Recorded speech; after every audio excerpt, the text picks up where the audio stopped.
Setahun dari kekalahan oleh umat Islam di Perang Badar, orang-orang Quraisy itu kembali menghimpun kekuatan dalam rangka untuk membalas kekalahan mereka di perang sebelumnya. Kurang lebih sekitar 3.000 orang dikumpulkan oleh pemimpin mereka yaitu Abu Sufyan untuk melakukan serangan balasan ke Madinah. Dan ternyata niatan ini telah diketahui oleh mata-mata Nabi Muhammad yang ada di Mekah. Sontak mata-mata ini segera memberitahu umat Islam yang ada di Madinah. Dan di sini kita lihat bagaimana Nabi Muhammad bisa menjadi seorang pemimpin yang demokratis, terus bertanggung jawab dan juga ahli dalam strategi perang. Jadi bagaimana kisahnya? Ayo kita bahas. Ketika niatan orang Quraisy ingin menyerang ke Madinah, kabar tersebut akhirnya sudah sampai di telinga Nabi Muhammad. Nabi Muhammad langsung melakukan atau membuat sebuah musyawarah.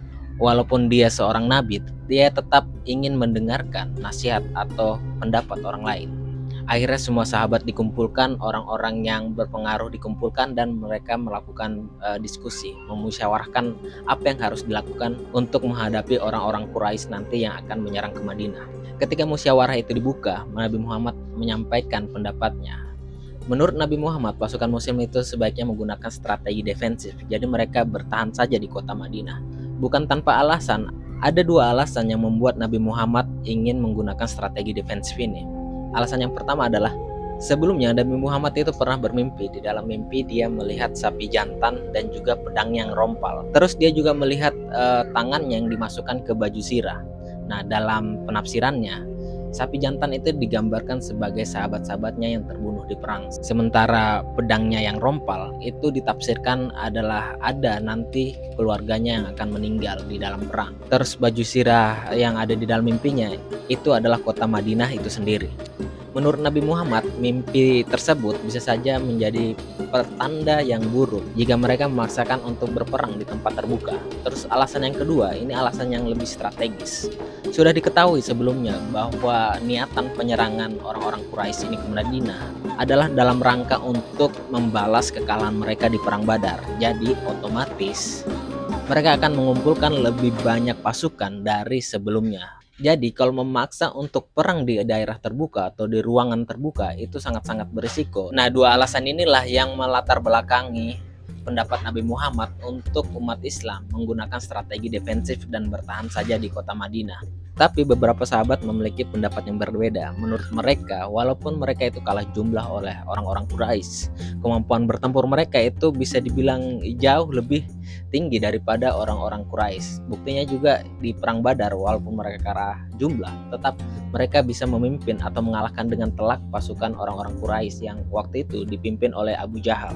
Dan juga alasan yang melatar belakangi mereka berperang itu berbeda dengan orang-orang Quraisy, di mana umat Muslim itu semangatnya pasti lebih berkali-kali lipat karena mereka berperang dengan alasan untuk mempertahankan agama Islam atau membela agama Islam dari orang-orang kafir Quraisy. Dan ternyata dalam musyawarah itu pendapat untuk melakukan perang terbuka untuk melawan orang-orang Quraisy itu lebih banyak dan lebih keras terdengar. Dan akhirnya Nabi Muhammad mengambil keputusan bahwa ya kita akan perang di tempat terbuka. Lalu Nabi Muhammad mengambil baju sirahnya, mengambil pedangnya dan kembali ke tempat musyawarah. Sahabat-sahabat yang lainnya merasa tidak enak karena merasa menentang Nabi Muhammad. Akhirnya mereka memiliki ide dan mengatakan kepada Nabi Muhammad bahwa Nabi Muhammad sebaiknya tidak usah ikut perang saja, biar kami saja yang berangkat. Kami merasa tidak enak karena menentang Nabi kita. Tapi apa dijawab oleh Nabi Muhammad? Keputusan sudah diambil dan juga jika Nabi sudah memakai baju sirah, baju perang, pantang jika untuk melepaskannya sebelum perang itu selesai. Keren ya, pemimpin kalau sudah mengambil keputusan, langsung dijalankan keputusan itu tanpa alasan apa-apa lagi. Akhirnya berangkatlah pasukan orang muslimin ini yang berjumlah 1.000 pasukan untuk menuju ke Gunung Uhud. Walaupun ketika berangkat dari Madinah pasukannya itu berjumlah 1.000, ternyata di tengah perjalanan ada 300 orang yang mengundurkan diri karena merasa ketakutan dengan jumlah yang sangat banyak dari pasukan lawan. Tersisalah 700 pasukan umat muslim yang nantinya akan menghadapi 3.000 pasukan dari orang-orang Quraisy. Ketika tiba di Gunung Uhud, Nabi Muhammad langsung mengatur strateginya. Pasukannya itu dibagi menjadi 3 batalion.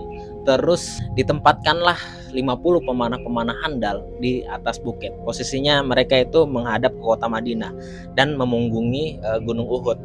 Ini agar menciptakan efek psikologis Ketika nanti orang-orang Quraisy datang, mereka seakan terjepit antara pasukan muslimin dan kota Madinah yang ada di belakangnya. Sementara pemanah yang disimpan di belakang pasukan yang ada di bawah itu berfungsi untuk, tentu saja, untuk melindungi pasukan yang ada di bawah, dan juga berfungsi melindungi punggung pasukan-pasukan umat muslim kalau ada pasukan Quraisy yang berusaha memutari gunung Uhud untuk menyerang umat muslim dari belakang. Ketika strategi sudah diatur dengan rapi, terus pasukan juga sudah siap, datanglah orang-orang Quraisy dari Mekah. Dan akhirnya 3.000 orang-orang Quraisy pimpinan Abu Sufyan memerangi pasukan umat muslim yang hanya berjumlah 700. Peperangan pun pecah, sangat sengit, saling tebas, saling panah, saling pukul, saling lempar. Seperti sudah diprediksi oleh sahabat-sahabat Nabi yang lain, 700 pasukan muslim mampu memporak-porandakan 3.000 pasukan orang-orang Quraisy. Mereka diacak-acak, mereka lari tunggang langgang, tidak mampu mengalahkan pasukan umat muslim yang hanya berjumlah 700 orang. Nah, ketika orang-orang Quraisy ini sudah kocar-kacir dan lari jauh meninggalkan medan pertempuran, di situ pasukan muslim merasa bahwa kemenangan sudah di tangan mereka. Dan peperangan pun berhenti. Pasukan muslim mulai mengambil harta-harta yang ditinggalkan oleh orang-orang Quraisy yang lari kocar-kacir menghadapi pasukan muslim. Ketika pasukan muslim sedang mengambil atau mengumpulkan harta rampasan ini, pemanah-pemanah yang ada di atas bukit, mereka melihat pasukan-pasukan yang lain itu sedang mengumpulkan harta rampasan perang, dan gelisahlah mereka karena takut tidak kebagian harta rampasan perang. Walaupun tadinya sudah dipesan oleh Nabi Muhammad, mereka itu dilarang turun dari bukit. Walaupun umat muslim kalah ataupun umat muslim menang, mereka harus tetap di atas bukit sampai perintah untuk mereka turun dari bukit itu dikatakan oleh Nabi Muhammad.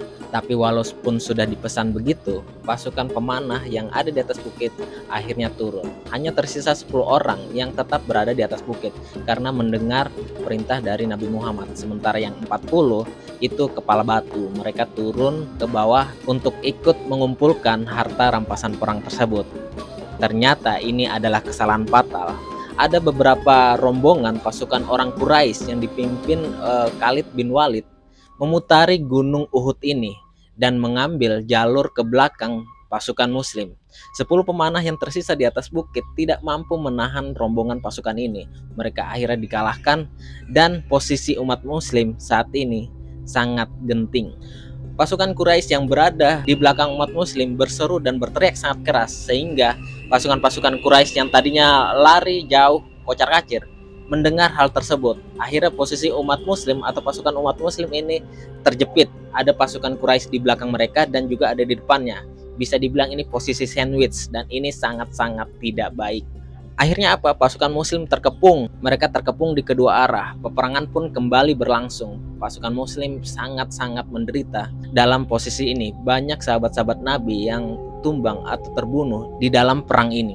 Bahkan paman Nabi Muhammad pun juga ikut menjadi korban dalam perang ini. Nabi Muhammad juga terluka sangat parah pada saat itu. Walaupun pasukan muslim dalam keadaan terdesak, mereka akhirnya bisa mengumpul dan bersatu untuk mempertahankan diri. Sambil bertahan, mereka terus mundur ke arah gunung Uhud. Tapi lucunya ya, walaupun kondisi pasukan umat muslim ini terdesak dan orang-orang Quraisy ini berada di atas angin, mereka tidak bisa mengalahkan pasukan muslim yang sudah terdesak ini. Akhirnya pasukan muslim bisa mundur jauh naik ke atas bukit, dan peperangan pun berakhir. Perang ini disebut Perang Uhud. Jumlah pasukan muslim yang meninggal itu sekitar 60-70 orang. Sedangkan pasukan kafir Quraisy hanya sekitar 20-30 orang. Di dalam perang Uhud ini bisa dikatakan bahwa umat muslim kalah dalam peperangan ini karena sebuah kesalahan yang fatal yang dilakukan pemanah-pemanah yang ada di atas bukit. Tapi walaupun perang ini akhirnya membuat korban jiwa yang cukup banyak di kalangan umat muslim, Nabi Muhammad sama sekali tidak pernah membahas atau menyalahkan pemanah-pemanah yang agak-agak kepala batu itu. Padahal sudah jelas-jelas mereka itu sudah dipesani oleh Nabi Muhammad, jangan pernah turun dari bukit, apapun yang terjadi, mau menang mau kalah harus tetap di atas bukit. Tapi mereka melanggar. Tapi Nabi Muhammad tidak pernah membahas hal ini atau menyalahkan mereka. Kalah ya kalah. Terus apa selanjutnya? Hanya itu. Akhirnya sahabat-sahabat, orang-orang yang menjadi korban di dalam perang Uhud ini dimakamkan di gunung Uhud ini. Dan sekian saja kisah dari perang Uhud ini. Sebenarnya banyak detail-detail yang terlewat karena tidak mungkin dong saya bahas detail di sini karena sangat panjang kisahnya. Kalau mau tahu lebih panjang atau lebih detail, bisa kalian membaca Sirah Nabawiyah Nabi Muhammad dalam versi apapun.